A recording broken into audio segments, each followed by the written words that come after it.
Coming in number 10, we've got the Thing. The beefiest, brawniest, burliest, surliest member of the Fantastic Four doesn't often lose in a battle of might. Wits could be another thing, and when it comes to speed and timing, things could end poorly too. But on most days, there isn't going to be anyone stronger than Benjamin Grimm. After being hit with some wild cosmic rays, his body underwent some crazy changes. His skin became rough and rock-like, taking on an orangey hue and becoming near impenetrable. His toughness and density are through the roof, making him very hard to hurt. Along with his inbuilt armor, he also has a whole lot of additional wicked physical traits. Based on strength alone, he's one of the most powerful characters going. In fact, most consider him a consistent and classic rival to the Hulk. Incredible stamina, durability, and sensory adaptation round out his legendary bulk, and he technically is immortal if he chose not to revert to his human form every year. He doesn't age, can't really get hurt, and packs quite a wallop. In fact, after standing toe-to-toe with the mighty Green Mutant many times, the Thing has indeed definitively won against the Hulk before. So how does he manage to lose a fight? Well, you can't win them all. When the Hulk heads to New York to get revenge on the Avengers, the Fantastic Four is waiting for him. Ben Grimm hops out in front and takes on the Hulk, and the battle is pretty evenly matched. However, at the end of the massively destructive fight, the Hulk reigns supreme. The Thing collapses, totally wiped, and the Hulk is able to move right along. Dang, and we thought that incredible stamina would go on forever. Maybe next time, right? Coming in number 9, we've got Mark Grayson. This one's a bit of a bummer, don't you think? A burgeoning young hero getting his ass beat by his own father. The father that seemed to promise to protect the Earth from any threat? Such is the life of a Viltrumite. Mark Grayson, aka Invincible, was just getting a handle on his powers. He'd realized how strong he truly could be, but his dad, Omni-Man, was definitely stronger. But that's not too big a deal, right? Papa Nolan is gonna stick around and defend the Earth too, yeah? Teach Mark the ways of being a hero, maybe hit some sweet dance moves to a song called Hot Milk. Wrong. Omni-Man is actually evil and looking to conquer as many planets as possible. Damn, dude. When Mark attempts to stop him after he kills a plethora of supers, Omni-Man lays an absolute beatdown on his son. It is super brutal, my goodness. Coming in number 8, we've got John Stewart. One of Earth's Green Lanterns, John Stewart is blessed with all the powers one would expect. As leader of the Green Lantern Corps and a member of its honor guard, he's quite the formidable fighter. Renowned for his sharpshooting and building skills, not many can hold a candle to this hero. However, he isn't perfect, and all of the powers in the world won't help you if you get too cocky. The classic tale of human hubris. Nobody's immune to it, no way. While working with Martian Manhunter to contain the anti-life equation, they realized they'd need to save the planet of Xanshi. The folks there were slowly being poisoned, and to make matters worse, the planet was laden with bombs that were set to blow. John, thinking that he was super powerful and unstoppable, decided to fly an injured Martian Manhunter to safety before heading down solo. Guess what though? The bombs were yellow. You know, the one color that renders a Green Lantern useless. So all he could do was get the hell out of Dodge, leaving Xanshi to an explosive doom. Damn. Number 7, Spider-Man. Coming in hot from the Amazing Spider-Man 700.3, The Black Lodge Part 1. We open in Queens, New York. It's past 2 in the morning. Peter is regretting having seconds at Aunt May's. He's just trying to go home, but now he's got to go face to face with Firebrand. Peter even realizes that already this fight has gone on for too long. Usually this would be a piece of cake, but Peter ate too much cake. He was actually too full. He was tired. Now this is tedious. And then when Firebrand gets a hold of Peter's neck, it really starts to hurt. Firebrand unloads everything that he has, and then he sees Peter's suit start to melt and then rip apart. It's actually really brutal and pretty gory. By the time help arrives, he's unrecognizable. The cleanup crew literally thinks he's another supervillain. They're like, get him out of here, this burnt, crispy man. Firebrand 2.0, whoever you are, bye. Peter received 3rd-degree burns on 80% of his body. Aunt May, where's the aloe? We need some aloe stat. Number 6, the Hulk. Mark Millar's Old Man Logan begins in Volume 3 of Wolverine at issue 66, and this is now a future where supervillains have won.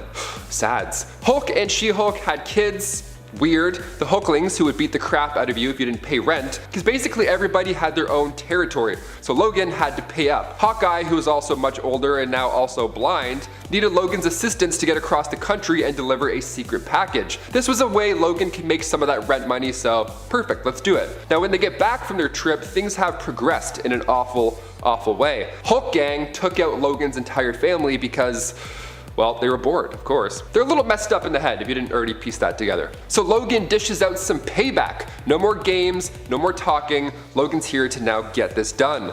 Logan gets Banner right through the old chest plate, but we all know what happens next. He freaks out, he hooks out rather, and then he eats Logan.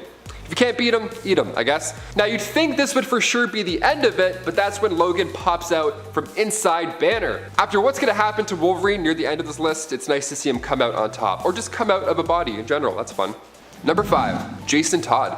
Of course this is going to be on the list. A Death in the Family is a 4-part storyline written by Jim Starlin and published in 1988. It contains perhaps one of the biggest, darkest moments in DC Comics history because we see the Joker beat the second Robin, Jason Todd. And when I say beat him, I mean he beat him with a crowbar and then used an explosive for good measure. He was a goner, for sure. And also, it was your parents' fault. Pause this video, go yell at them, come back, like it, click play. Yeah, DC left it up to readers how this story ends for Robin. Nowadays, fans are coming together on Twitter to see director cuts of movies that haven't even been released yet. So it's a little better now. We have a bit more of a squad. The actual beatdown, of course, is awful, but emotionally the Joker destroys the boy Wonder as well. He used Jason Todd's birth mother, he blackmailed her in order to get closer to Jason, and it worked. Betrayed by his birth mother, and then the Joker too killed her. Double whammy, triple whammy.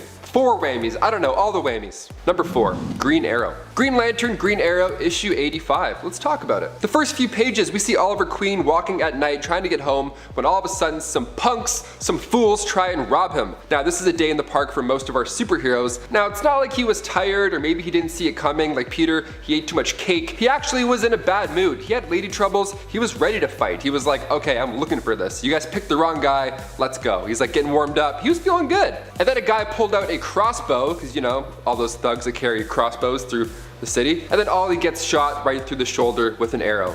Irony at its finest. Coming in at number 3, we've got Jean Grey. To be immensely powerful. Too bad the world isn't fair and something can always go wrong. Take Jean Grey for example. Telekinetic and telepathic powers beyond compare, a connection with the powerful cosmic entity the Phoenix, a bunch of awesome mutant pals. What could be better? Well, not experiencing a terrifying magnetic aneurysm, I guess. Yeah, that did not turn out too well for poor Jean Grey. After discovering that their new member Zorn was actually Magneto in disguise, the X-Men jumped into action. This did not prevent Magneto from releasing an insane wave of magnetic energy, absolutely wrecking Jean's brain though. Unfortunately, there was nothing she could do about it and she perished almost instantly. Yikes. Coming in number 2, we've got Captain America. Now the tables have turned a little. We talked about Iron Man having a tough time stacking up against his longtime pals a little earlier, now is his time to shine.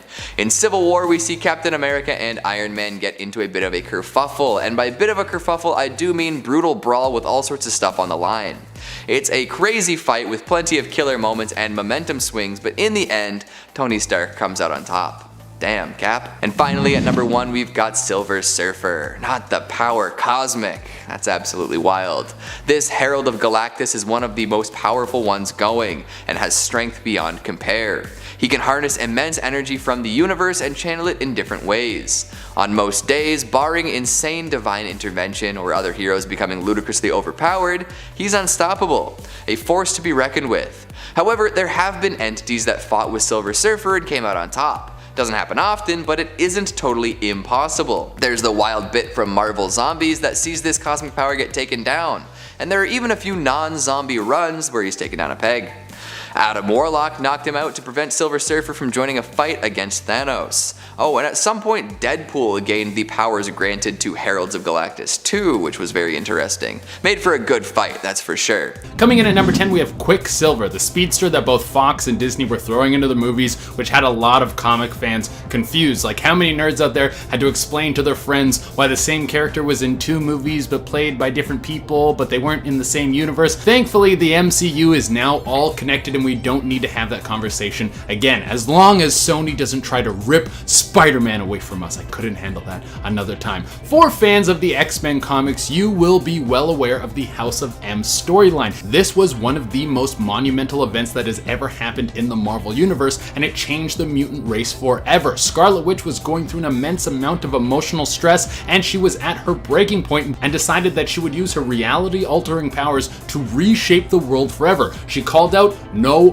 more humans, and the population of superpowered beings that was in the range of 1.2 million was now pulled down to less than 200. Over 1 million mutants were stripped of their powers, and Quicksilver was along with them. I wonder how it felt experiencing the crushing boredom of traffic for the first time ever in your life. Coming in at number 8, we have Miss Marvel, one of the most super powerful characters in the Marvel Universe. Following a similar space cop motif that Green Lantern uses, it would seem that very few people would be able to stand up to her. I mean, we all remember in Avengers Endgame when she took a headbutt from Thanos without even flinching, but that doesn't mean that she's impervious to any sort of harm, especially when we're talking about harm coming from Rogue. Miss Marvel and Rogue got into a one-on-one conflict that would change the two characters forever. In this clash, Rogue comes in contact with Miss Marvel and uses her vampiric power draining abilities, but she wasn't nice about it. Rogue drained Miss Marvel until she sucked out every last ounce of super powered energy that was inside of her, making Rogue insanely strong and leaving Miss Marvel not that marvelous. Coming in number 7, we've got Nightcrawler. Most folks like living life without a gaping hole in their chest, but most folks also can't teleport around in the blink of an eye. It's a tough world for a teleporting superhero, especially one with a drive to help as many people as possible. Nightcrawler, being a genuine hero, puts his life on the line and pays the price. In a future where there are no more mutants thanks to a lovely spell cast by Scarlet Witch, only one hope remains.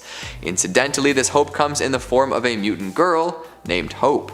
Subtle. When Bastion, a super advanced sentinel from the future, comes back to kill Hope, Nightcrawler gets in his way. Unfortunately, in the way also means that the Sentinel's arm is right through Nightcrawler's chest. Oops. In a last-ditch effort to keep Hope alive, Nightcrawler uses all of his strength to teleport her away from the murderous machine. Once he completes that task, he runs out of fuel and dies. Coming in number 6, we've got Eric O'Grady, and this one is painful. Eric O'Grady, one of the least lovable Ant-Men, lived his life like a bit of a loser. However, he was still indeed Ant-Man, with all of the powers that came along with the title. Plenty of potential there, that's for sure. And even though he was no saint in life, he was definitely a hero in death. Somehow a child fell into the clutches of the Descendants, a group of artificially intelligent super cyborgs. They may look human and act human, but they definitely aren't. And this is proven when they delve deep into the depths of cruelty and stomp poor Eric to death. He saved the kid, but was unable to come away with his own life. Ouch. After being reduced to a bloody pulp, the cyborgs also took his likeness and created a new Ant-Man, one that would infiltrate his old team and betray them at a critical junction. Coming in number 5, we've got Shazam. What? Shazam? The closest thing to Superman we've got without getting Superman. Who's gonna beat him in a fight? I suppose you can't necessarily count on him to be at 100% mental fortitude though, considering that underneath all of that ancient magic and musculature, there is a 15-year-old with a strong heart. There's a lot that goes on in a teenager's brain that might cause him to make some bad decisions, you know? Like in the case of Shazam versus Harley Quinn, for example. Quinn tosses a hammer at Shazam, who seems to think it's gonna be an easy fight. He has the strength and reflexes to deal with that hammer no problem. But here's the thing, he keeps talking to Quinn after he catches the hammer and doesn't really do anything with the wayward weapon. So what happens next? The hammer explodes. Oh boy. Shazam, you could have won the fight, but you didn't. Coming in number 4, we've got Iron Man. Oh Tony, if only you were better at getting along with people. All throughout Iron Man's history, Tony Stark has been a bit insufferable.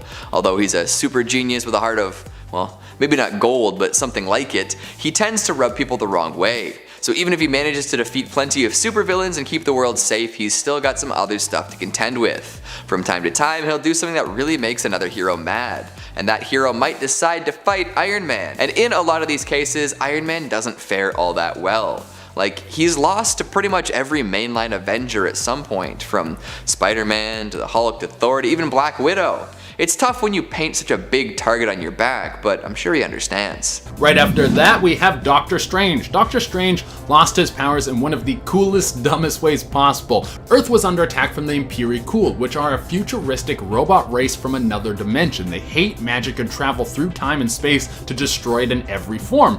The Impericul came to Earth to battle Doctor Strange, and Strange summoned up all the magic on Earth into his body in an attempt to destroy the Impericul leader, but this failed and left Strange in a weakened state with no magic left on the planet for him to use his powers. Coming in at number 2, we have Wonder Woman. Strength is a cornerstone of this character, and with the loss of her powers, it was shown that she can represent that in more ways than one. In the 70s, Wonder Woman willingly gave up her powers because she sought to follow her heart. If she was to stay the superpowered goddess, it would mean she would have to return to Themyscira and leave behind the heartthrob Steve Trevor. In her newly depowered state, she didn't give up her life of hero work. She went on to study a new martial art, probably making her even more powerful in the long run. I mean, if you can kick someone's butt while you're just regular flesh and blood, then when you pack some superpowered juice into that, you can start knocking people out like 19-year-old Mike Tyson. Part of the change to this character was to coincide with the women's movement that was happening in the 70s. DC Comics wanted to represent a strong female character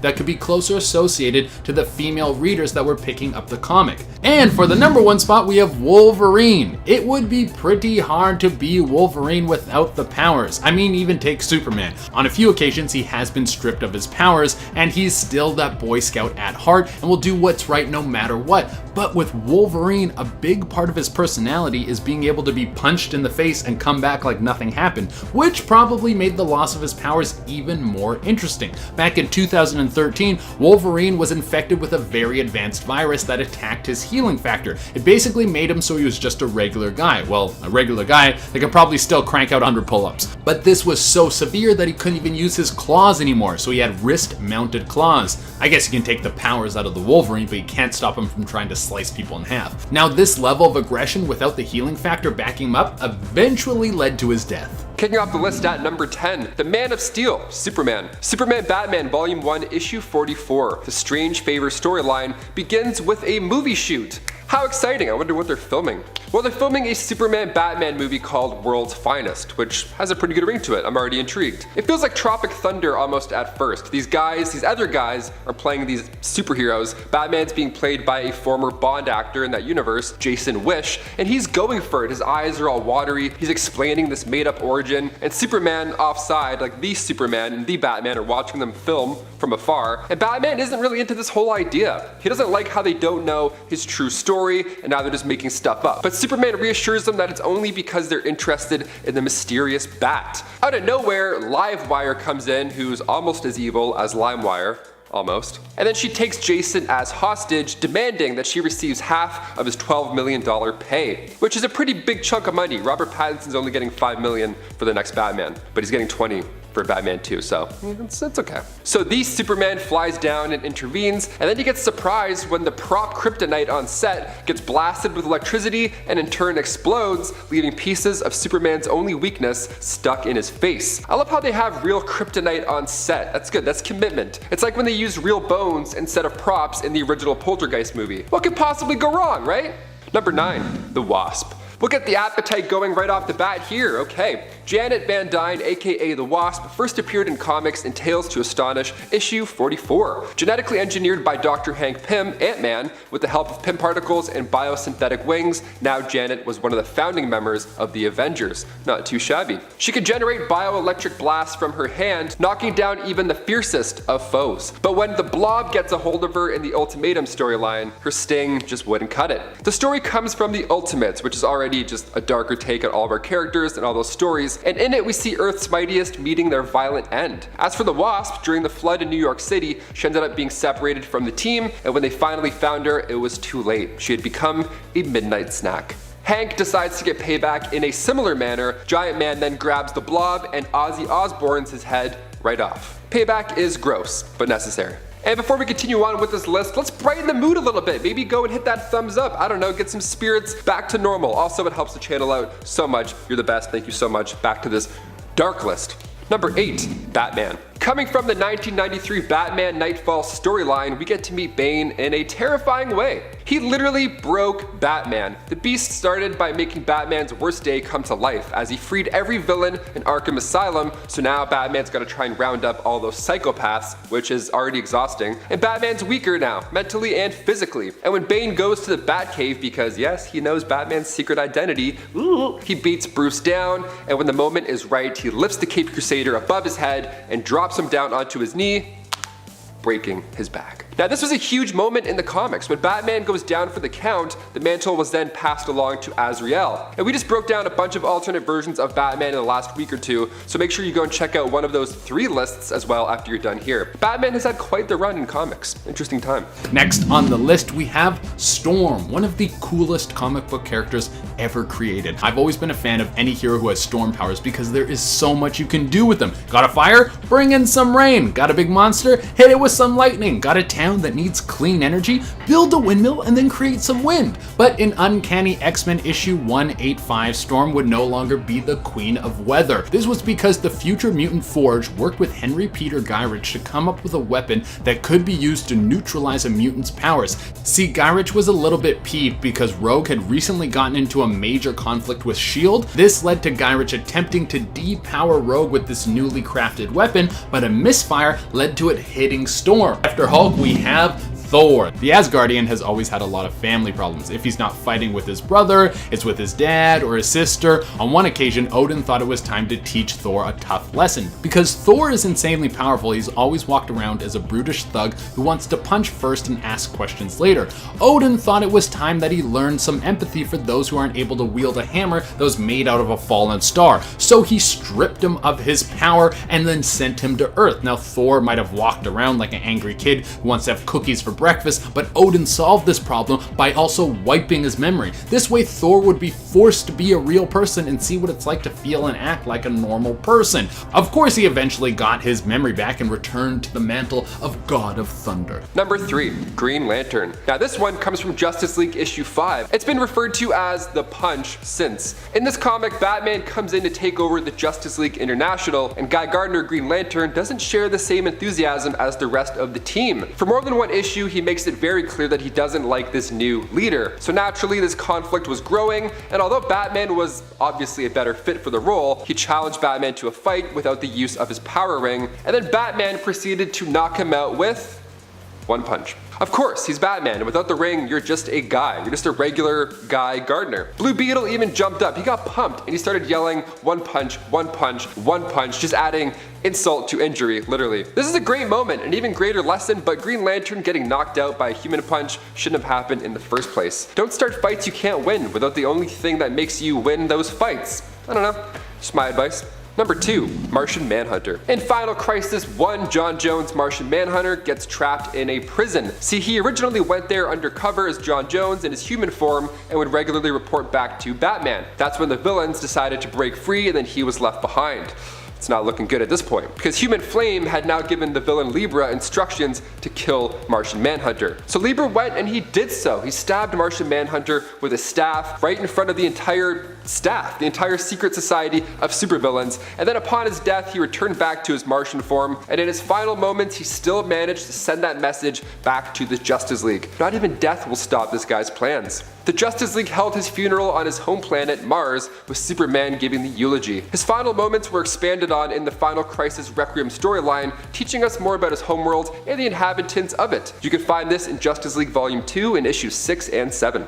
And finally, number 1, my personal favorite, Wolverine. I mentioned Wolverine getting something bad. This is it. Now we're going to talk about it. This next one comes from Punisher Volume 6, Issue 17, appropriately titled Aim Low, written by Garth Ennis. So we find Wolverine with his face, well, without a face. His face is gone at this point. He got his face blown off by the Punisher, and you'd think that would be pretty bad, but it of course gets so much worse. Frank Castle fixes his aim a little bit lower and then pulls the trigger, reassuring Logan that they'll grow back. Frank was trying to get Wolverine out of the way, and this put him down for a bit, definitely, but he's still not out for the count just yet. Never turn your back on the knucklehead. Wolverine is literally crawling towards the Punisher now. He's like, shoot me, bomb me, cut me up, I don't care, I'm just gonna keep coming at you. Well, it's kind of hard to move when there's a steamroller on top of you, no? The fact that he did it slowly too, starting with the feet and then slowly moving it up to his head and then putting it in park when it was on his head, I can't even fathom what this would feel like. I can't pull a hangnail some days. Like a steamroller, what kind of Austin Powers way to go out is that?